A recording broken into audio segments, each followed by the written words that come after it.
వద్దురా నాయన ఈ కాంగ్రెసు పాలన వద్దురా నాయన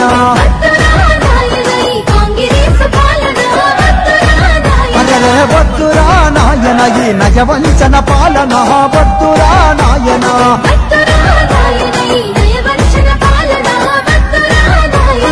అమలు కాని హామీలతో వారు గ్యారంటీలతో అధికారం చేతబట్టి అది కోసలు పెడుతుండు అరెరెర రైతు బంధు రానలేదు పింఛను పెంచింది లేదు ఆశపడితే మోసమాయే కళ్యాణ లక్ష్మి ఏమో కలదప్పిపోయినాది ఆడపిల్ల పెళ్లికిచ్చే చునమెత్తు బంగారం మీది నుంచి పెడతామని బలవేసి గుంజినారు ఒట్టు బాగా పొందినారు మోసగారి కాంగ్రెసు మాట నమ్మి మునిగినాము వద్దురా నాయన ఈ కాంగ్రెసు పాలన